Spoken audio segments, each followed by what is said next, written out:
Welcome, Self-Made Nation, CEO, founder, business owners, to the Cash Rich Exit podcast. I'm Colleen O'Connell-Campbell, wealth advisor at RBC Dominion Securities, and your host. Today, I am thrilled to introduce you to Melissa Houston, CPA, business finance strategist, founder of She Means Profit, author of Cash Confident, and a tech founder. Melissa is on a mission to close the funding gap for women entrepreneurs and help founders turn profit into real power. In this conversation, we will go beyond the stats and into the solutions, tackling how women business owners can access capital, prioritize wealth building, and take action towards a cash-rich exit. As always, if you want to take a closer look at your own exit readiness and wealth planning, then reach out to me for your one-on-one wealth gap analysis.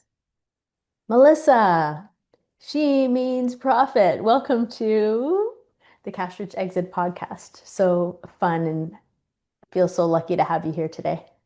Colleen, thanks so much for having me. It's always good to see you, and I'm really excited to be here to talk about what we know best, right? At least that's what we keep telling everybody. Yeah. Yeah, it's all about being confident. It's cash confident and Cash cash rich. confident. Yeah, there Yeah. you go. Yeah. Yeah. So, for those who don't know you, what, like, why, how did you land here in your current business, writing a book about cash confidence, and we'll talk about your tech startup too. But how did you get to here? Yeah, absolutely. I mean, it's such a good question, right? So I've been a CPA for over 25 years. I knew very early on that I wanted to go out and start my own business, but I didn't because of, raising families, kids needed me, all that stuff. And, 5 years ago, I was like, okay, now's the time. And I knew even, back when the kids were younger, that when I was going to go out on my own, that I was going to help bridge the business financial literacy gap because I've worked with small business owners, project managers, you name it, anybody who should understand business financial literacy, and they don't. And I know as an accountant that that is an extremely important part of the business puzzle, but so many businesses are left in the dark because nobody's talking about this elusive business financial literacy, right? And Hmm. I know how much it can help your business and grow it profitably. So when I went out on my own, that's exactly what I did. And I wrote the book Cash Confident to make an effort to get this information in the hands of more people. And I just truly believe in this, I don't know if I would call it a cause, but like an issue, like a movement, whatever you want to call it. I Hmm. truly believe that once business owners get to know their numbers, they can build, first of all, not only like when you know your business numbers, you know your business inside out. And you can build profitable businesses that keeps money in your pocket. So there's a difference between revenue and profit, and I Yep. don't doubt that we're going to talk about that at some point. Well, I mean, since you bring it up, it's a little kind of mini haiku. I shared it with you. I've used it a few times. This whole idea of revenue is vanity, profit is sanity, and cash flow is sovereignty. Exactly. And yeah, so your book, Cash Confident, if well, I read it. So I love the mix of the very practical, pragmatic pieces along with the mindset around money. And that can sometimes come across as being a little fluffy, but it's really not because like I so many love that things. you said that it can come across as fluffy, It but can come it's not. across as fluffy, but it's not. It's like everything in this world, there really is a thing about how you think about and what you believe in manifests itself in how confident you are. So Yeah. if you're coming to your business with a sense of lack or scarcity, that's going to show up in the decisions that you're making. So I really did appreciate how you brought those pieces together. And as far as this like this undercurrent of being maybe afraid, maybe is not the right word, but concern. You go and you tell a story about going into the accountant. The accountant is talking, up here using a whole bunch of accounting jargon. The business owner leaves and goes, okay, I guess I'm okay, but not really understanding and not really being willing to step up and ask the questions needed. And that's maybe because not all business owners are coming from a background of technical business background, or a business degree or a business diploma. It might be coming at it from the piece of, I've got some other kind of professional or technical expertise that I'm going to offer to the world, and I'm going to do that by way of a business. So Yeah. that's so, Yeah, it's not a good or bad thing. Like, it's not labeled good or bad. It's just, that accountant probably likely doesn't have, for sure doesn't have the expertise of what the business owner is providing. absolutely. And, it's important to understand that your accountant is your partner in business, right? So if you're not feeling comfortable to ask the questions, the first thing I would suggest to my clients and anybody out there is, why is it that you're not feeling comfortable to have these conversations? They're super important. If your accountant will not talk to you in the level that you understand, he's that person, he or she is doing a disservice to you, right?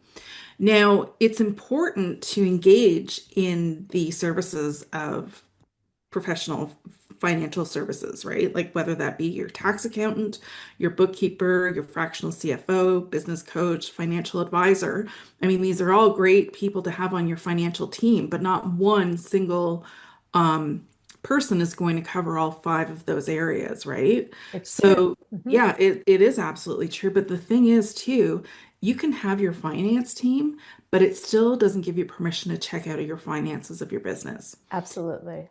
Yeah, because you are the boss of your business. You're the person that's there 24/7, and you need to ensure that you understand what all these professionals are telling you so that you can translate it into making profitable business decisions.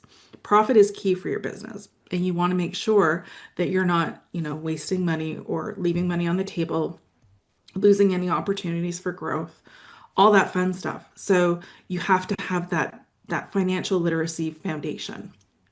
Um, so that all prefaces basically a philosophy of how you deliver what you deliver. But what is it that you deliver? Such an excellent question. Yeah, so I am your business finance coach slash CFO.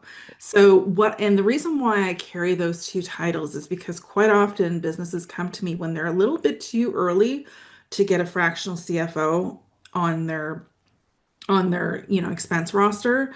So what I do is I offer a done with you service, which tends to be more economical. And we work through your business financial plan and your pricing strategy and all that together to ensure that you're building your financial literacy skills and you're building your business profitably. So that's done with you service. And then as a CFO, a fractional CFO, that's a done for you service. So when your business is, more advanced and you don't have the time to sort of be in the weeds, for a lack of a better expression, that's when you have your CFO come in and, run the reports and do the analysis and then report back to you on a regular basis, whether that be monthly or biweekly, whatever the case may be for your business. Right, right. Okay. And those are the two main services that are part of She Means Profit. Yeah, yeah. And we also offer the Cash Clarity course, which is the most economical way to learn about your business financial literacy. But we are working on ProfiVise. So, This is the tech enabled yes, program. yes. So Okay. this is acting like a CFO in your pocket. So for those business owners who know that they have a need for a CFO but can't exactly afford it, we're combining the power of AI with a financial platform, and we're building out like I said, a CFO in your pocket type of program to help business owners on the daily basis. So if you have a question and you can't access your CFO or your coach or whomever, Mhm. you access the app and you look at what's going on in your business. It's tracking your KPIs, it's tracking all the information that's coming out of QuickBooks that most business owners don't know what to do with that data. So we take that data, we turn it into valuable information for you, valuable feedback, and it shows you where you can improve your business, maybe what went wrong in your business, and where your growth opportunities are and such through providing guardrails for the KPIs and providing AI intelligence to guide you. That's great. So there are so many different ways that a business owner could connect with you Yeah. and take advantage of your years of is it corporate or non-profit? Remind me, is it corporate or nonprofit or So I've government? worked in corporate, I've worked in government, I've worked in private accounting firms. I have a extensive knowledge of accounting. So very varied and from It's a number varied, of different areas. So bringing all that together. bringing all of Okay. it together Yeah. to help the small business owner. Right. So you have, different levels of programming available depending on at what stage of business. Those who are listening, might be. But the startup is a startup, right? So Yeah. how can somebody listening keep up to date on where that's at in order to be able to take advantage of it when it's live? Yeah, such a great question. So go to profivise.com. I'm sure you'll leave a link in the show notes, but that's exactly where ProfiVise is hosted. I also will link it to She Means Profit as we progress in the um, um, what's the word I'm Development. looking for? Yes, thank you, development. And yeah, so it's like we're close to having the MVP ready for testing. We're going to have beta testers, and then once that's done, we're going to go to market with it. Great. So Well, we're aiming for go to market for January 2026. okay, so I was going to say we're recording in October of 2025, but you're actually probably listening to this around January, February of 2026. Oh, So wow. Okay, so hopefully it we might will be be. just perfect timing, Yeah. right? Yeah, hopefully it will be. Yeah. Now, we we connected because of a few different reasons, but in particular, we started talking quite a bit about the and I'm almost afraid to go down this path and make it sound, not quite right, but the empowerment of women in the business community. I am Um, so not afraid to go down this path because I'm going to scream it from the rooftops. Women need to become more financially empowered, especially when they're business owners. yeah. So I guess what I'm saying is I don't want to be that person who's talking about it from the perspective of like uh, handbags and high heels, right? Yeah. Yeah. So I'm talking about having the really serious conversations, and that's how we got into talking quite extensively. So yes, there's the financial literacy and there's the CFO work, but there's also this kind of broader ideal of getting access to capital for women. You brought the movie Show Me the Money to Ottawa. You've been on the podcast for with Catherine Gray, who is was she the executive Yeah. producer, host Yeah. of a similar podcast? So what what else are you trying to do in that area? Like, tell us about what other activities you've got on the go that would be helpful for the listener. Yeah, I'm a huge advocate for women making more money in their businesses because I think that uh, building a business is the quickest and most effective way to build your wealth.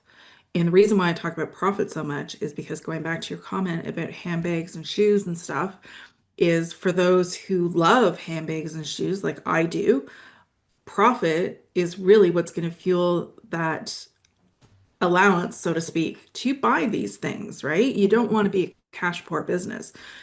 And unfortunately, I don't have a lot of data for Canada because whatever reasons, Yeah. but for the United States, there are 13 million women-owned businesses, and only 1.9% of them make over $1 million. And I think that's a tragedy. And in fact, I think it's 68%, and don't quote me, but it's very close to that number, make under $50,000 per year. And to me, that's completely unacceptable because Mhm. most women that I know, anyways, are building their businesses so that they can build financial independence, financial security, and all sorts of other stuff. And to even, um, bring out some more stats, less than 2% of women are like have a financially successful exit from their business. And I think that's a tragedy because your business is not only a way for you to make money, but it's also a financial asset which can be sold down the road if you manage it correctly and you can build a lot of wealth through your business. There's so many ways to do that. And then the third statistic that drives me absolutely nuts too is that less than 2% of venture capital goes to women. And this is an issue globally. Like these aren't just, stats for the US. This is global. No, actually, I have now connected with a few women in the startup world in the UK, in particular femtech. I'm not even sure exactly how it came to be, but I guess it's a matter of where you put some focus, you start to comment on material you see out there. And LinkedIn is a space that I, do invest, not just spend some time, I invest time in looking at what others are putting out there and what interests Mhm. me. And of course, it's easy to get down a rabbit hole. Yeah. It's exactly But the it's good same. news that it's easy because there's so many more women talking about it, This which is is good. this is it. So Yeah. I started down a path, and I've been noticing the very same stats out of the Europe, UK. Mhm. So yeah, it's And same in Canada too. Like we don't have the data to disappointing. support it, but there's a lot of data that's showing that, for example, CRA's data is for the women-owned businesses, 90% of them are filing their taxes as self-employed, which means that they're typically consultants or they're not incorporated. They're not, Yeah. building larger businesses, which is very frustrating to hmm hear hmm And and of course, concerning. this is the Cash Rich Exit podcast. So Exactly. I do want to be promoting ways in which to build that asset and build wealth, financial freedom, and security. And Yeah. not just for, the present moment. And certainly, it's fun when you have the disposable income to buy the things that you like the shoes and the handbags. And I'll admit that I'm also kind of a fan of some of these things. Yeah, and if you're not, I'm But sure there's and a that ton of other things to spend your money there's on. something else. I mean, I'm also a fan of giving back to my community, Me from too. a charitable perspective, or also, the the way that I see it is the more profitable we can be, the more wealth we can grow, the more impact we can have in the areas that are important to us. And Absolutely. so if we want to do that, then we need to go back to sort of the beginning of the conversation about the practical and pragmatic pieces, but also the mindset. Yeah. And mindset is so important because it can make or break your business. And oddly enough, not oddly, but funnily enough, I guess that's not a word, but when I start It's working a with new word. We're clients, going to keep we're it going to use the word funnily enough. funnily. So when I start working with clients, I would say 9 times out of 10, when we first start working, we start talking about mindset, and there are tears in my office because money is emotional, right? Mhm. And everybody has a money story. And even I carried a money story when I started my business, which I didn't even have a clue I was carrying until I became an entrepreneur. And that really, like when you become an entrepreneur, for those of you who are, it cracks you open like a nut and exposes everything. You're super vulnerable. So having these money stories can hold you back in your business without even knowing. So Mhm. it's really important to have a really sharp and conditioned muscle because mindset is a muscle. You don't just set it and forget it. You have to go in and constantly tune up. So, Mhm. mindset is very important. Yeah, everybody has a money story. I wrote about a couple of little money stories through an initiative with RBC and the National Post about a little story. When I was first looking at buying a house, my husband and I were engaged, but not yet married. I would have been 23 years old. Now, I get it. You know, I have gray hair, and that's a long time ago. And buying a house now versus buying a house That's then was not what very I was different. thinking. But was looking at I went out with an agent, looked at some houses, was gonna bring my fiance at the time to look at some houses, and I went to see my dad and I told him, "Oh, I'm looking at houses." And he said to me, "Hmm, how do you like peanut butter sandwiches?" So and my dad speaks in code. So the reason he said this was because um, he didn't want me to take on more than I could handle or to have me think about what is the broader context. So yes, you have a down payment and you can make your regular payment on the mortgage, but are you going to be able to have any other kind of a lifestyle? This is how I took it. It could have meant something else to somebody else. And I know that my father is very different than me when it comes to money mindset. I've learned over the years, I've appreciated all of his bits of wisdom. But had I followed his bits of wisdom precisely, I wouldn't be a wealth advisor. I wouldn't started a podcast. There are a lot of things I wouldn't have done because he was incredibly risk averse as a school teacher with a, regular salary and a pension versus, Mhm. a different lifestyle. But it did give me cause to think, and I paused and I said, yep, I think I'll wait a year. And I saved up a little bit more money and we were able to buy our first house and we're there very comfortably. Nice. Money mindset is a big thing. Uh, Another one, I mean, I'm supposed to be interviewing you here, but I'm going to tell another story that has informed probably most of the reason why I work in wealth management, and I encourage a positive mindset, and I have to work on this myself. But when I was in high school, I had my summer job. I worked at a golf course, saved a lot of money, but I didn't have my own bank account at first. And this has been the days where you still got paid by a check. Oh, And yeah. God bless my mother, who passed away when I was 19, became an angel when I was 19. But she would say, sign your check. And then she would countersign my check. And then I didn't see a whole lot of my checks for the first few years that I worked. Um, Interesting. you can decide how you want to phrase how that went down. But for me, that's informed my decision making. Once I got a bank account and I took control of my own funds, I could have gone down a mindset path of like, I don't have control over my money and I never will. But I went down the path of like, then micro controlling my money, right? Hmm. And the decisions that I made. But that's life informing your financial mindset, your money Yeah. mindset, and how it can affect things down the road. And I have to catch myself from time to time around some of those lack pieces. Yeah. Yeah. My money story is related to business where, when I was growing up, all I ever heard about was salespeople were smarmy. Everybody's trying to make a buck off you and Yeah, stuff like that, right? I know that one. Yeah. Yeah. And so when I had to start selling, I never sold before in my career. I was a social worker to begin with. And then as an accountant, I was working, back office type of work. I didn't have to do sales at all. And doing sales, it was shocking. It was eye-opening to me because I hesitated. There was so much hesitation around sales. I had to really work through that and figure out why. Thankfully, I'm over it, or I wouldn't be here today in a business Mhm. sense, but that's a money story that's crucial for business. Yeah, in a business sense. Yeah.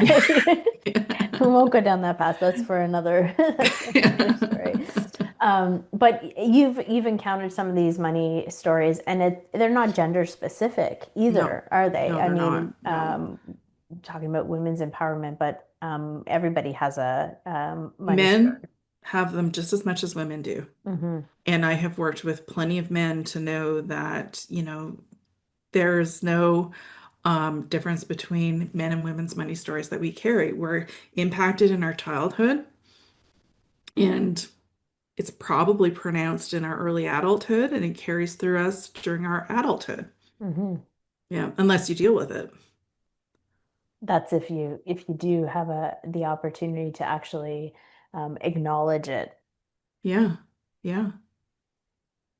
Um, where would somebody find you, Melissa, if they wanted to take a deeper dive into the programming that you have available now? Yeah, so if you're looking on social media, LinkedIn is my most active social media platform, and you can find me there at Melissa Houston CPA. And my website is shemeansprofit.com. And where can they buy your book?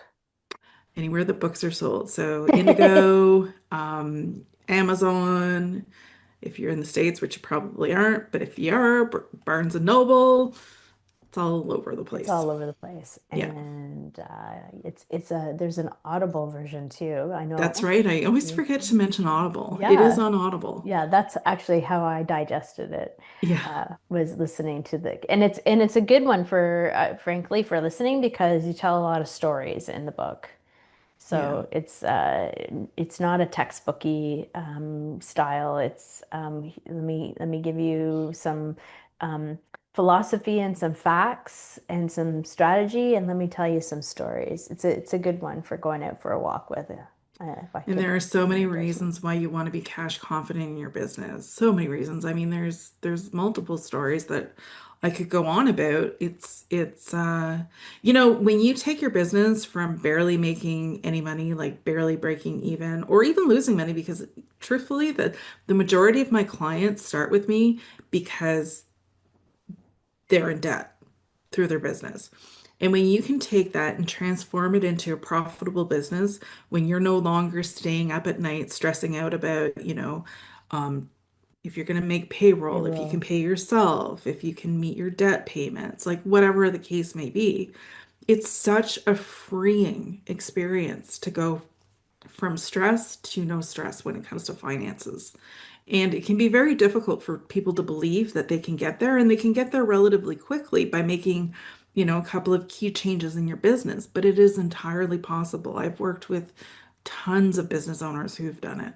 Yeah, so I was going to say, of all of your experience thus far, would there be like two or three top reoccurring strategies that business owners making these few changes can really um, move the needle and Yeah. change the trajectory of things, if there Yeah, are? there are. And the first thing you would look at is your pricing. You need to ensure that you're pricing profitably, or else your entire business is going to fail.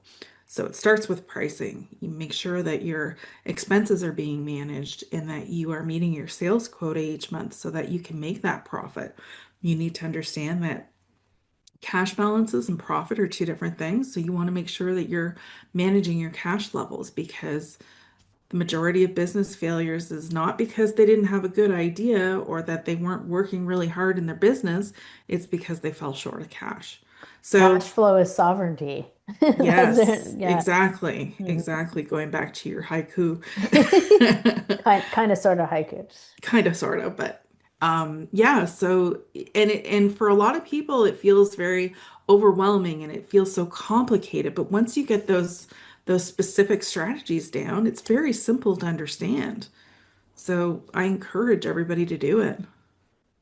So pricing being really a top Top one, because line so behind many it. people, they don't know if their offers are profitable. I'll ask them, okay, when's the last time you reviewed your pricing? Especially in this economy, if I hear it's been over a year or two, it just makes me cringe because I know chances are their offer, Expenses have gone up. yeah, exactly. Like everything's going up. And then the fear, that people have when they find out that they have to raise their prices, that also comes into the mindset part, but it has to be done. You're in business.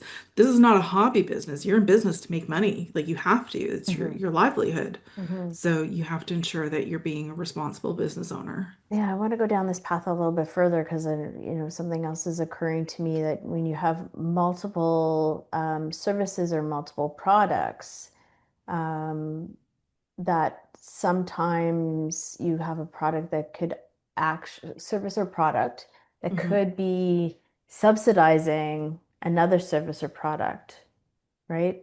It's Yep. not always about volume. Nope. And this, it's such a great thing that you brought up because that's another thing I see with business owners is they don't know what their most profitable product is, and they assume that it's their bestseller. And that's not the case, right? Or that's not always the case.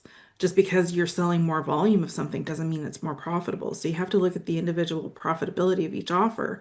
And when business owners realize that their bestseller they're actually losing money on or barely breaking even or whatever the case may be, and they start promoting their more profitable offer or their most profitable, changes the trajectory of your business. And I'm going to loop this back to your tech startup. And this is really the power of what you're looking to build and have in the back pocket Hmm. of every entrepreneur. Yeah. Yeah, that is absolutely the goal. And in the second module or release version or whatever you want to call it, that's going to be forefront is pricing, right? So you'll be able to punch in your numbers for your pricing and understand very quickly how profitable your product is or which one's the most profitable, which one you should focus on selling more.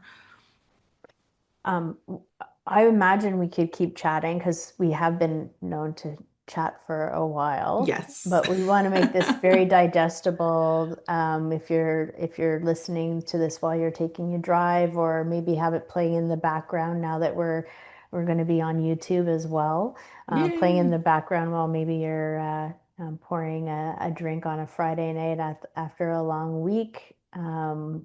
Or making a dinner or something like that. So, how about we um, wrap up with a piece of fun, frank advice, Melissa? What would you have to Fun, offer? frank advice. Does it have to Mhm. be business related? Can be whatever you like. Just has to be fun, frank, fun or frank, or I don't both. know, Colleen. I take the fun out of fun. I don't believe that. I would say I don't know if this is fun advice. Well, actually, no, it is because you have to change your mindset, right? So going back to revenue is not the means to profit. Profit is the means to profit. Like revenue will not make you rich. Profit will. So if you are making, actually, I'm making this longer than I should have. But I just want to add a quick story there. If you're a seven-figure, eight-figure business, whatever, you're making a ton of money in revenue. I have seen many businesses still go bankrupt, seven, eight-figure businesses, because they're not managing their cash well. So remember, we'll go back to your sort of haiku. What is it? It's Profit going is, to no, be revenue revenue is is vanity, vanity, profit is profit is sanity. sanity, and cash flow is sovereignty. Exactly. So that's your fun fact. You're gonna borrow my fun fact. I'm going to reuse it. I recycled it. It's all good. It's called reduce, reuse, recycle, right? Yeah. Awesome. Thanks so much for being here, Melissa. Thank you so much for having me. Well, that was fun. That was a fun conversation with Melissa. I know we meandered down a few different paths with that, but I like to reiterate that revenue is vanity, profit is sanity, and cash flow is sovereignty. Whether you are a startup or growing and scaling your business or really thinking about your exit, I actually encourage you to be thinking about building your business as an asset that will be there to support all of your long-term goals and your legacy. If this episode has inspired you to rethink your exit path, then please reach out to me. You can find me on LinkedIn. You can send me an email to colleen.campbell@rbc.com. And let's look at your wealth gap. Let's do an analysis to see what you need your business to be in order to achieve all the things that you want to achieve. Thanks for listening. Thanks for watching.